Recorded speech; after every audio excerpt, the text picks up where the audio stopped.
Evening. We're going to talk a little bit about drones and how they're being used, specifically for business cases. Kind of a high-level overview for this presentation, but just to give you kind of an idea of how drones are being used right now. If I can get this to work, there we go. A little bit of information about me. I am a 20-year airline pilot. I grew up building and flying radio control airplanes and helicopters when I was a kid. So I've got probably about as much time flying those as I do flying for the airlines, but flew for the airlines for 20 years. Obviously, with that background, I have a lot of knowledge with the national airspace, FAA regulations, and things like that, which dovetails really well into how the FAA is coming out with the rules and regulations for drones. About 6 years ago was when I started V1DroneMedia, which is our company. It started off as kind of a side business while I was with the airlines, but we're actually now full-time with V1DroneMedia doing aerial photography, videography, and just drone operations in general. We've worked with a lot of high-end clientele as well as local real estate, commercial real estate, things like that. We've done, if you watched the NFL draft earlier this year, some of the aerial shots that you saw in that were some of ours. And then my wife, Anna, who's got 17 years of marketing experience, we're now both basically working V1DroneMedia full time. So that's a little bit of background on us, where we come from and what we're doing. We're going to talk a little bit about how drones are being used, all the use cases for business and such. It's hard to think of anymore. We're getting to that point of any industry that is not using drones in some capacity. We've got a bunch of them listed there. Some of them, most people think of, the whole cinematography and photography, marketing and things like that, where drones are used. But there's all kinds of use cases that drones are being used for, and they're more than just taking pictures and videos. There's a lot of attachments, sensors, and all kinds of things that you can attach to drones that they can be useful for. And we're going to kind of look at some of this as we go on through the presentation. So just out of curiosity, and you can put your answers in the chat if you want or whatever, but out of the industries that are listed here on your screen, what are the top two that you think of that has had the most growth using drones in the last 5 or 6 years? There's a lot of them listed there, and I know a lot of people tend to think of a couple certain industries that are on there, but if you could pick two, what do you think are the top two for the most growth? And I don't know if I have access to the chat just to see it, but nonetheless, we'll move on here. I'll read it to you, Jason. Someone said agriculture and real estate. Okay. Anyone else want to put in something? Those are good guesses. Military and security. Those are good guesses as well. This is more not this wouldn't necessarily bring in the whole military side of things, but we'll move on here just to kind of get to the point. A lot of people, you usually tend to think that drones are typically used for like marketing and aerial photography and videography and real estate and things like that. But it's really interesting. The drone usage by sector, it's overwhelmingly infrastructure and agriculture. If you look at the graph in the top left of the screen there, I think it should be on the top left on your screens, where it says drone usage by industry sector. Agriculture and infrastructure make up 61%. So it's over half of the industries that are listed there, which is pretty interesting. So the drones are obviously a what do you call it? Uh, Disruptive technology, and they're being disruptive in all kinds of different industries. Um, you can see the breakdown of the different industries there. When you get to media, we're only at 6.9%, which to me, I would have thought that would have been a lot higher. Maybe you didn't, but it's pretty interesting to see there. The predicted value of the drone industry, I believe it's by 2025, they're saying the drone industry's predicted to reach over $45 billion. It's growing exponentially over all these different industries. So it's kind of interesting to look at some of the numbers there.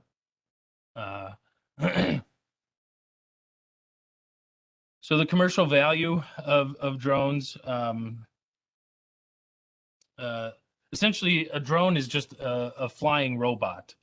They can be controlled remotely by a person with a remote control, or you can set them up for autonomous flying through like software. So you could upload a whole flight plan to a drone and have it just go out and execute whatever mission you want it to do.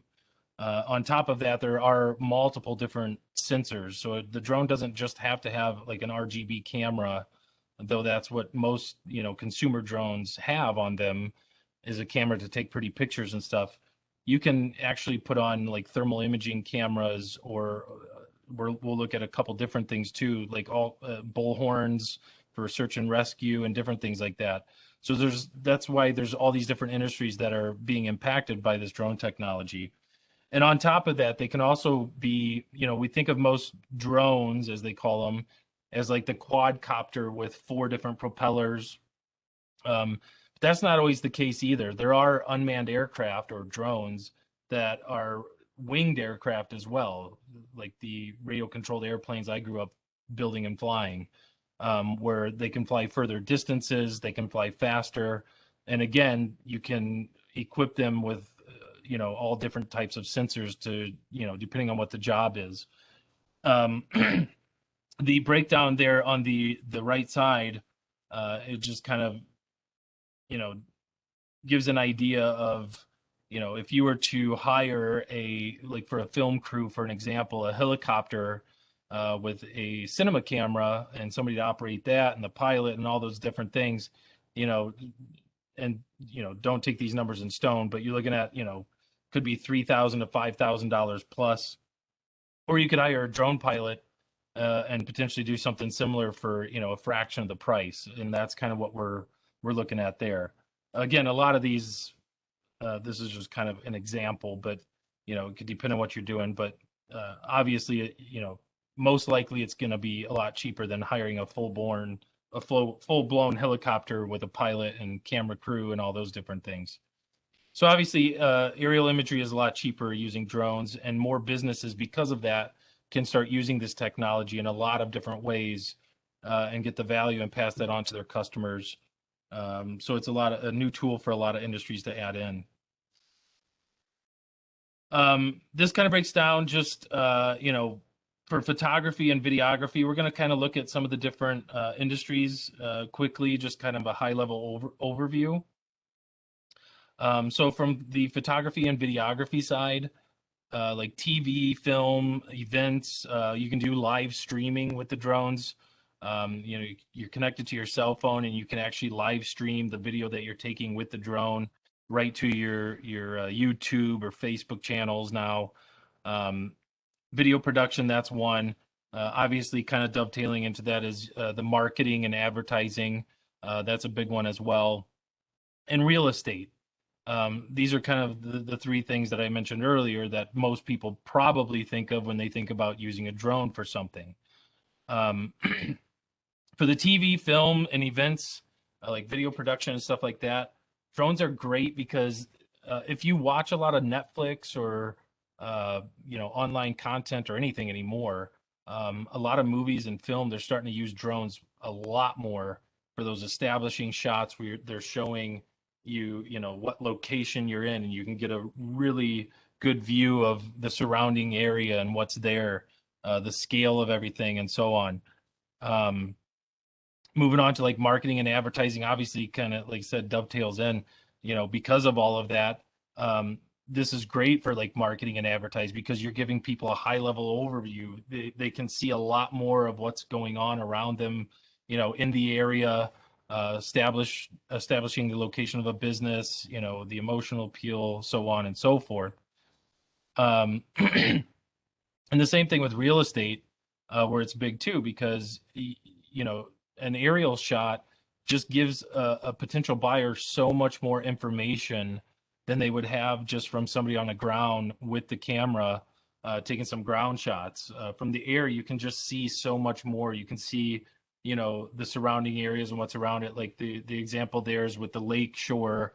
That was a shoot we had, right on the lake shore. You can see the buildings around it and all that stuff. So it gives, there's a lot more information there, and it's very interesting to us because we mostly see things from the ground perspective.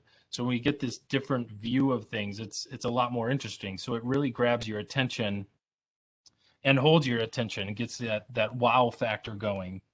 Grabs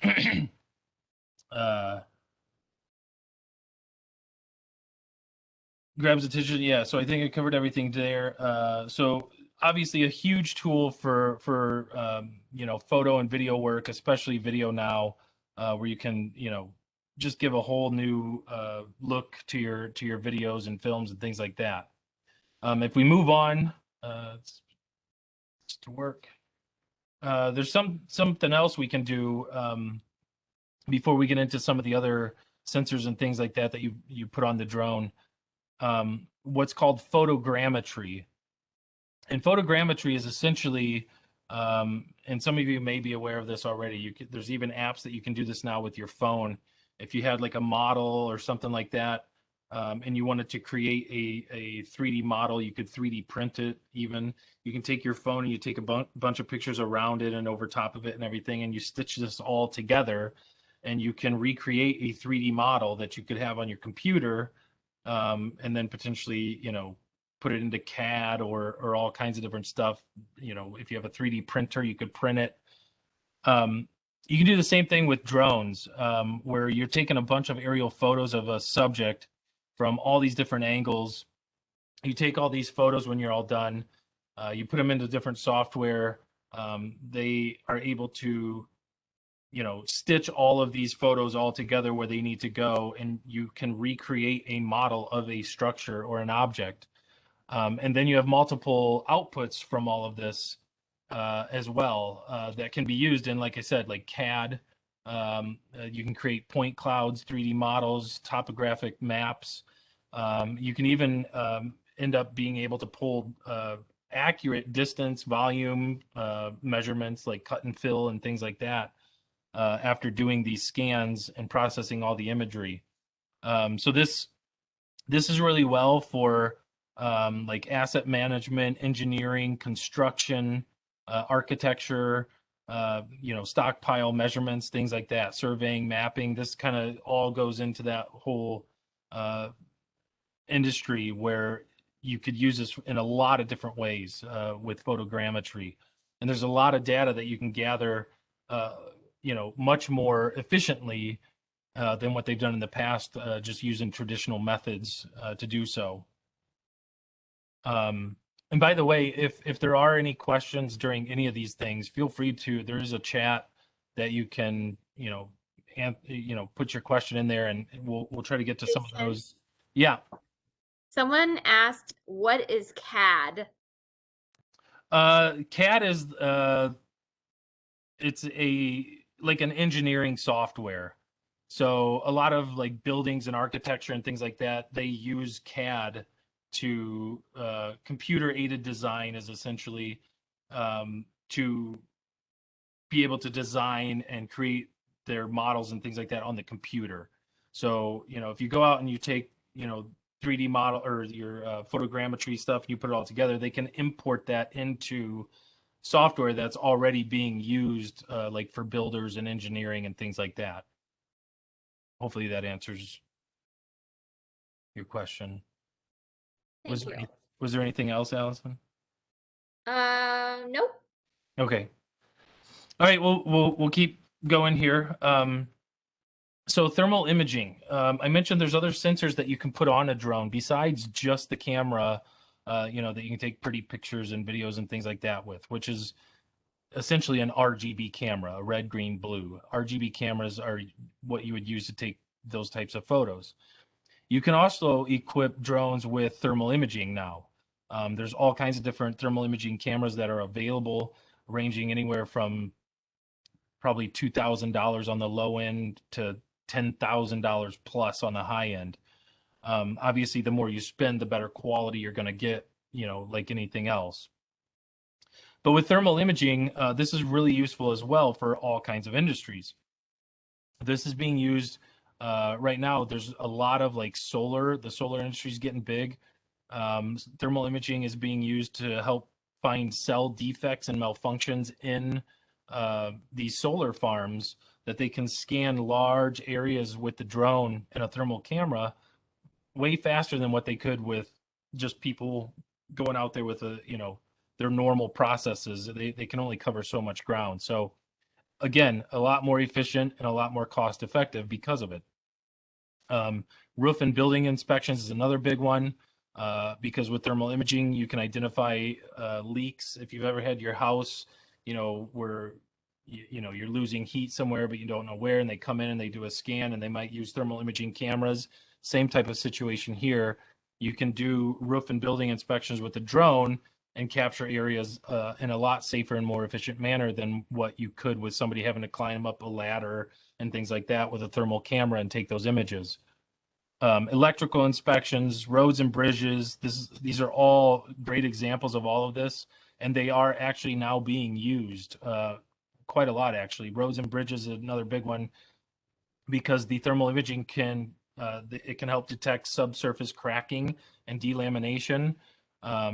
So there's a lot of stuff you can do with the thermal imaging with drones as well. I think that's most of the stuff there. Search and rescue is actually another big one. I don't know. Oh yeah, public safety and security. Police and first responders. With the thermal imaging camera, if you have somebody, trying to hide from the police or something like that, with a thermal imaging camera, if it's at night, they're trying to hide, a thermal imaging camera is going to be able to pick them up pretty easily, because thermal imaging works off of like radiation or heat. It's not just by light, which is a typical RGB camera would be. So thermal imaging is picking up heat detection. So it's really good for those types of things. If we move on to some applications, surveying, mapping, we kind of talked about some of those, and getting measurements. It's interesting because ODOT actually did a cost analysis. So some of those figures that you see over there on the right actually are from ODOT. And that was their ROI on a project doing an aerial drone survey versus just doing the traditional methods that they would normally use with terrestrial or manned employees. And it was interesting. The cost to scan 1.5 miles of road with drones was they came up with $2,264.65. Cost to scan 8 miles of road with drones was $3,881.70.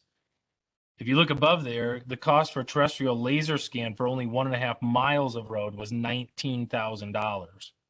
So, you can definitely see the cost benefit or the ROI using drones versus the traditional method. For a scan of 6.5 miles, they saved over $15,000. So obviously, you can save a significant amount. And on top of not only just the monetary value, there's a lot of cases where drones are going to be a lot safer than putting somebody at risk for some of these things too. So, if you think of like building facade inspections and things like that, as opposed to getting the scaffolding all out and sending somebody up, to those high levels where they could potentially fall or get hurt, a drone could do these things a lot safer and cheaper. So some of this is great information, and obviously, like I said earlier, it's a disrupting technology in all these different areas. The little slide there on the left is just showing how aerial surveying is now being adopted by a lot of different industries. It started off where it was being coupled in with the traditional method of doing these surveying, and in some cases now it's actually replacing some of that. The one thing I do want to mention from all of this, is just that you can't just get a drone. If you learn how to do all this, to take the pictures and you put all this together. The one caveat to some of this is you do need to have somebody who is a licensed surveyor still to sign off on all the data. So you can, collect all the data and all those things, but it legally would need to be signed off by somebody who is a licensed surveyor. So I just want to mention that. Asset inspections are another big one, and we've done some of this as well with another company here locally. We've done some of the cell tower inspections, where we go up and we're doing the photogrammetry, where we're taking all these different photos of a cell tower from all the way at the top all the way down to the bottom, and then they recreate models of the cell towers, and they can put it into their programs and figure out what they need to do to add certain things to the tower or things like that. Roof inspections are a big one. Already mentioned the bridges, wind farms, facade, all these different things. Again, on the right is an ODOT real life case study there, where they had for bridge inspections that over the course of let's see, in 40 years, the potential savings in 4 years there at the bottom, they saved nearly $1.7 million using drones versus some of the methods that they were using in the past. So yeah, that's versus the snooper truck there. So obviously it can greatly reduce costs, reduce risk, increase safety of employees, and so on and so forth. So another area, agriculture, livestock, and forestry. This is, as mentioned, agriculture is one of the biggest ones that's being, adopting the whole drone technology thing. Drones can monitor the property, their crops, their soil, their livestock, all kinds of different stuff that drones can do. So you're getting a lot of overlap there on the agriculture side. Map the properties, all those different things there. What's really interesting, the top left image there, there are drones now that they can equip with sprayers that can go out and now they can crop dust the fields. And on top of all of that, before they do that, they can go out, map the field, they process that data. That data, they can look at their entire field and see where the problems are. They point that all out, save all that, upload it into the sprayer drone, and then the sprayer drone can go out and just concentrate on those problem areas that they're having. So it's no longer necessary per se that you have to buy all of this pesticide and things like that, where you have to go out and spray the entire field. A drone with the right information and data can basically take that and go out and just spray specific areas in the field that are needed. So again, we're talking about, efficiency, cost savings, the farmer's no longer having to pay for all of this pesticide and things like that when you only need to treat maybe 10% of a field, and so on. So, the theme is still the same. They're more efficient, the cost savings are there.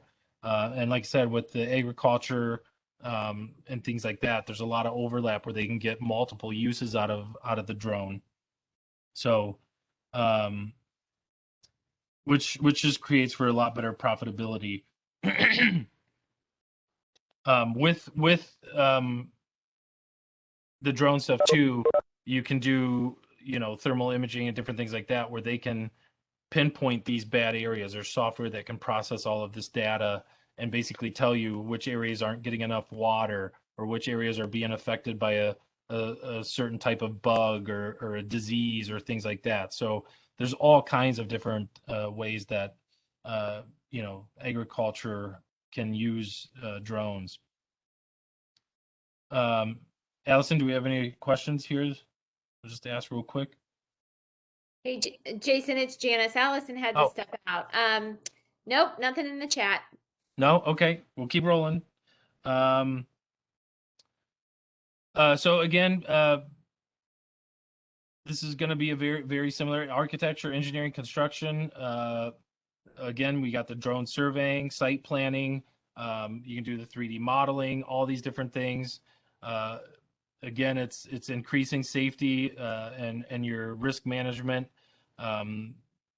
You've got all kinds of stuff with construction. We've done some of these as well. The construction side of stuff, you can get, ongoing construction progress reports with the drones where you're taking, coming out every 2 weeks or whatever it is, taking photos where they can document how things are going. These can all be shared among all the different, entities involved with the construction. So the project management, ongoing data for the capture and progress monitoring. This can potentially help them with decision making. And like I mentioned earlier, a lot of this can be integrated into software that they're already using. There's software called BIM. I think it's called BIM that a lot of construction people use, where they can put all this data in and it helps them to keep track of all these things. So again, it's used, they could be using it for video and photo for marketing purposes, or, it could be, data management or site management and things like that. Drone inspections performed by qualified drone pilots could replace hours of human time spent inspecting, tracking the state or location of equipment, structures, and critical assets, decreasing the likelihood of employee accidents and human error, and so on and so forth. Let's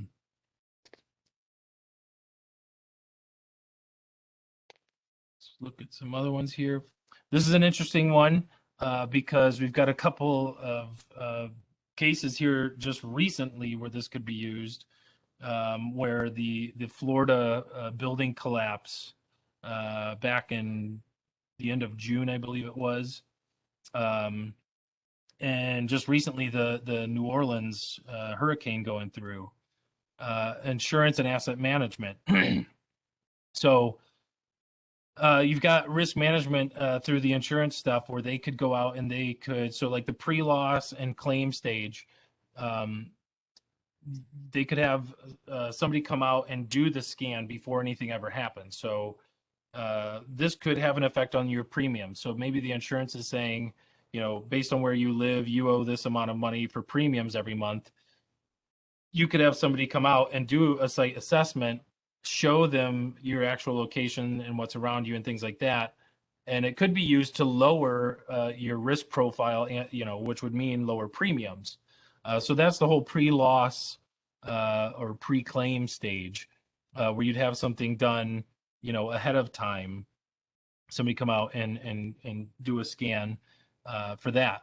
The post-loss would be after a natural disaster or something like that were to occur. So a damage inspection, like for claims management, a roof inspection, fire damage, things like that, where after a disaster or a fire or something like that would happen, you would come out and do a scan for insurance purposes to show, what damage has been done. So this has the potential to reduce insurance fraud and insurance claims, and it can help speed up the insurance claim resolution. An interesting note there at the bottom, using drones, Allstate has significantly reduced the time it takes to issue a repair estimate after a customer reports damage to as little as 4.5 days. And there's also a couple other things here I wanted to share. In March of 2015, State Farm became the first insurer in the United States to receive FAA permission to test drones, UAS, unmanned aircraft systems, for commercial use. State Farm is exploring the use of drones to assess potential roof damage during the insurance claims process and to respond to natural disasters.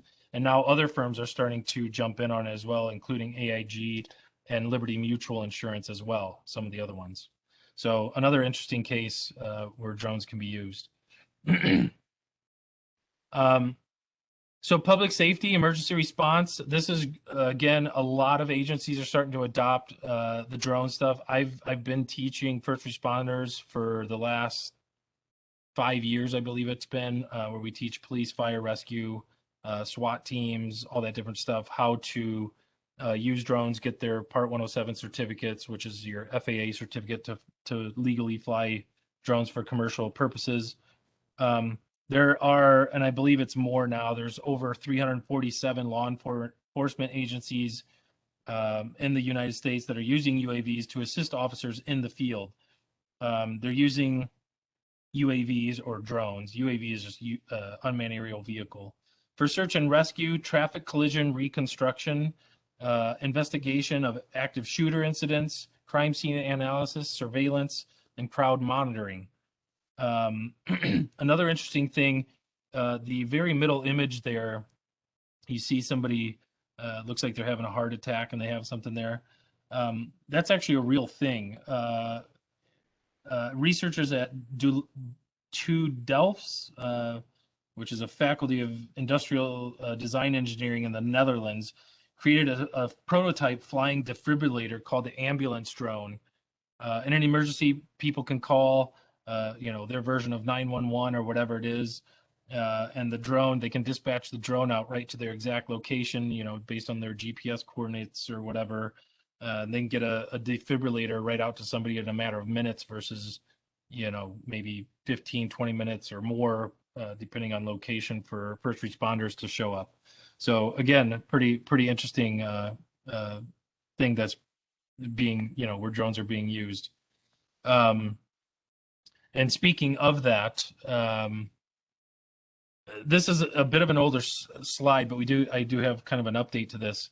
From May 2017 through April 2018, DJI. So DJI is basically one of the biggest makers of drones. They've kind of got the corner on the market right now. They're a Chinese company, and more than likely, if you own a drone right now, one of the little bit bigger ones, it's probably a DJI drone. They started a study back in 2017, how many drones are, how many lives drones are saving. And this is from back then, 65 people who were rescued from peril from use of a drone. At least 22 of them were in situations of great risk or death. Another 19 were found or assisted by drones in circumstances that were not imminently life-threatening, and so on and so forth. There's a link there at the bottom if you want to check that out. They actually do update that site. But the latest stats are showing that 731 people have been saved by drones, over 414 rescue incidents in 35 different countries. So pretty interesting. We have, drones even at this early in the game, which I think we have, we're just getting started with this whole drone technology, that they're already getting close to saving 1,000 lives already. So that's pretty interesting, pretty cool.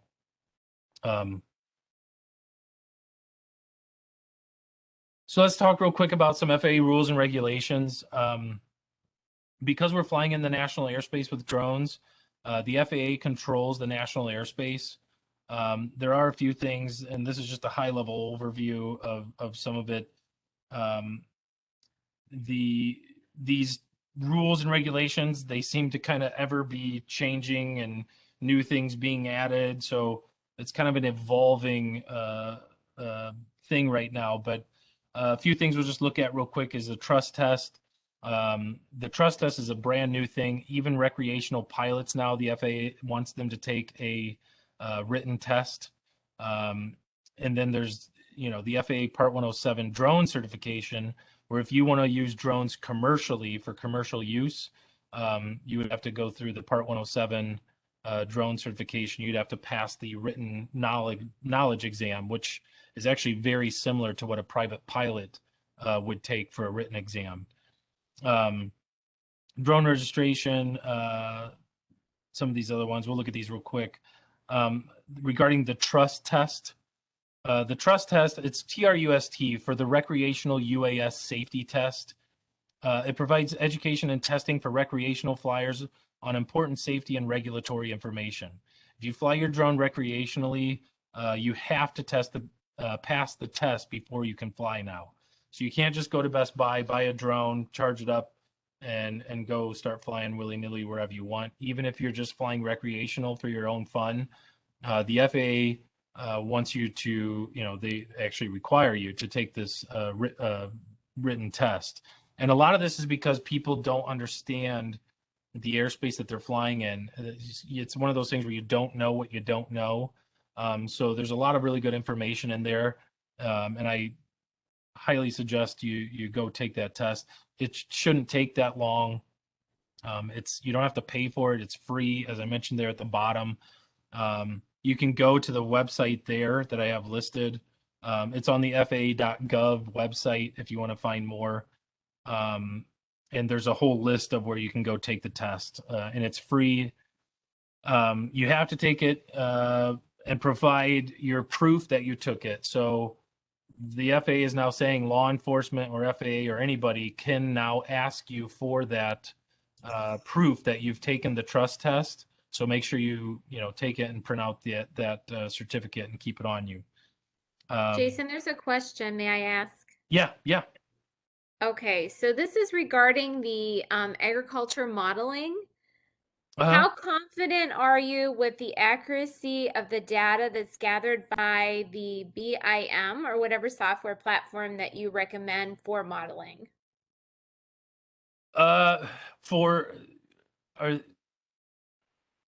they talking about just like for a topographical map for agriculture, or I don't know if I can pull up the chat room. Hey, Jason, it's Maria Lemon. Hi, Maria. I was asking about the architectural modeling, and I'm asking about accuracy just for liability purposes, really. I would hate for somebody to base a building model on something that I did and it not be accurate. Right. Yeah, exactly. This is where, so there's two different, accuracies that you're going to get. I don't want to go too far down the rabbit hole here, but you can use stuff like RTK and using ground control points and things like that, where you're getting, a lot higher degree of accuracy versus, just the drone itself going out and capturing the images is not going to give you that type of accuracy that you're looking for. You're talking, if you're familiar with, absolute versus relative accuracy.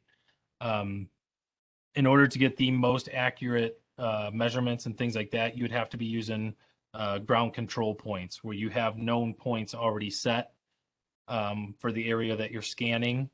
And then when you capture all the data, you basically calibrate everything to those known points in the field.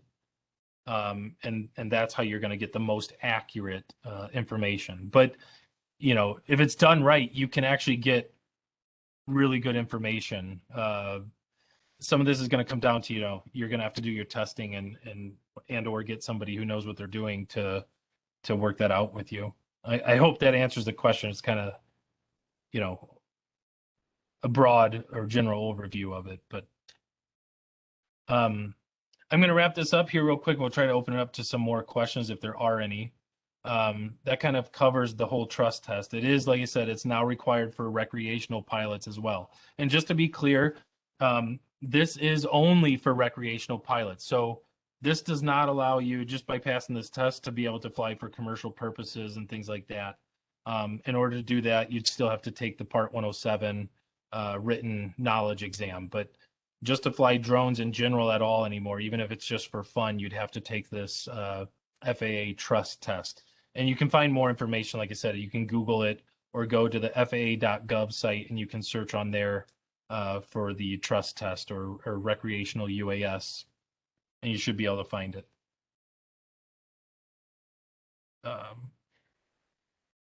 So with all of this, we do have some classes coming to Lorain County Community College. This is something I've been doing for several years now. I've seen a lot more interest lately of a lot of people wanting to get their Part 107 certificates. So we've been in the process of developing some classes with Lorain County Community College, and those are coming soon. If you are interested in that, please contact the Lorain County Community College, either Allison or Janice, or even you can say so in the chat there too. Yeah, I put the link in the chat, Jason. Oh, okay. Thanks, Janice. You're welcome. Thanks. So Part 107 applicants, if I mentioned this a couple times, you must only pass the written knowledge exam. There is no practical or a flight exam. So in order to fly drones for commercial purposes, for business at all, you do have to get the FAA Part 107 certificate. The biggest thing with that is there's a lot more to just passing the written knowledge test. There's so much more information that can be learned as far as the flying aspect from the flying point, becoming proficient flying, learning, the systems and how the apps work and all these different things, the third party apps and so on and so forth. So these are a lot of different things that we're looking to cover in these classes that we're currently developing. So if you're interested in something like that, like I said, feel free to reach out. I recommend obviously get some training from a qualified professional. It does make things in the long run cheaper, helps prevent costly mistakes, and it'll get you up to speed way faster than trying to learn all this on your own, because there is a lot of misinformation out there. So I just want to throw that out there as well. We will have potentially the ground school, so to speak, side of things, and then potentially a drone flying, so hands-on flying the drone type of stuff that we're looking to develop. So hope to see maybe some of you there if you're interested in that. Speaking of how to get started for your business, there are 3 major advantages to on-demand insurance, like some of the Verifly and things like that we're going to get into here. But let me back up for a second. To get started, the best way to get started, so you're going to develop a case for your business. If you're already associated with the business who you're working for, develop the case for your business. Or if you're going to start on your own, come up with what you're looking to do. What do you want to provide? Based on all those different things there, cost reduction, the opportunities, are you increasing safety? Are you reducing risk? All of that stuff. You're going to have to get the necessary credentials to comply with the FAA regulations. So once you've come up with a business plan, essentially, that you want to get started on, you will have to get the Part 107 license, like I mentioned several times, because anything you're going to do for commercial purposes, you'd have to have the 107 license. You're going to have to look at which type of drones you're going to want to operate. What equipment do you need for those drones? You're going to have to register those drones as well. And then there's different things like flight authorizations, depending on what airspace you're in and things like that. So there's a lot of stuff to kind of unpack in just that alone to get you kind of up and running, so to speak. You'll have to get the equipment, come up with your own operations, standard operating procedures, your checklists, things like that. A lot of this stuff is stuff that I cover in the classes that I teach. In the airlines, we had, and the FAA is treating a lot of this like they do manned aircraft. So it's, I think, very important to learn a lot of these things, crew resource management, procedures and things like that. So there's a lot of information besides just the knowledge test to get you up and running and going. Jason, there's another question. Yeah. Okay, so outside of DJI, what's a popular brand you see used for commercial and first responder use? DJI is the big one. There are Autel is probably the next in line, I would say. Autel Robotics, so AUTEL. So they're another big one. They have a drone that's very similar to, it basically was direct competition with some of DJI's products, like their Mavic 2 drone. And then you've got some other interesting stuff out there like Skydio and things like that. But I would say right now, like, you probably DJI or Autel, they would be the most comparable I've kind of gotten the chance to play around a little bit with the Skydio, but there's some quirky stuff about that I don't know that I would recommend it right now. So Autel would be one to definitely look at. AUTEL.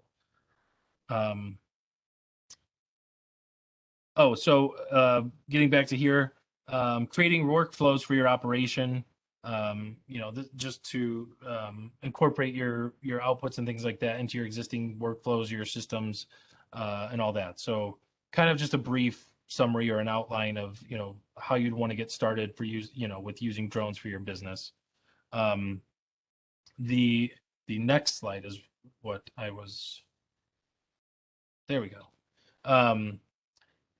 Speaking of drones for business, we have the whole insurance and liability issue.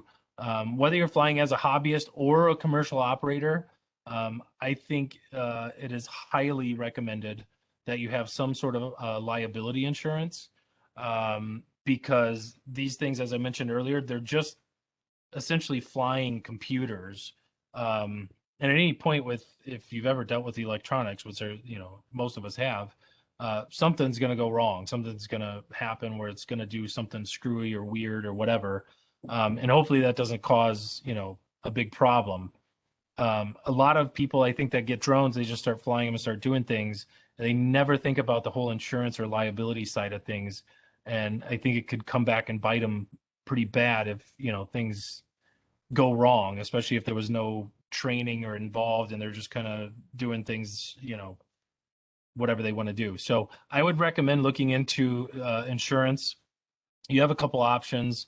You have where you could get just a general liability policy, or you could also add in what's called haul coverage. So if that would cover the drone itself. So if you had a $10,000 drone and you flew it into a building and it was destroyed, your haul insurance would kick in and you would, get paid out on the haul side of things. So you could add that to your general liability insurance. You also have some on-demand options now, which these are like apps that you can download. Like Skywatch.ai and Verifly are two of those. Global Aero is one of them, I think, that we have right now. They actually insure like the manned aircraft, the jets, passenger jets that fly. They do drone insurance, but that's like an annual policy. So depending on how much flying you're doing, you could kind of do the math and figure out, is it worth just going for an annual policy, or these app like the Verifly, you could get, I think they charge us like 15 or $20 for like an hour at a site or something like that. So you could do something like that as well. You can look into those further. But just to give you some ideas or some starting points on what to look for insurance. So Jason, thank you so much. This was very informative, and hopefully we can provide some more classes and what have you to those in attendance. We did record this session, so you will be receiving a recording of this as well in case you missed any information or anything like that. But I want to thank Jason and Anna again, and thank you all for spending an hour of your evening with us. Yeah, thank you, everybody. Thank you so guys. much. Have a good night. You as well. Thank you so much. Thanks.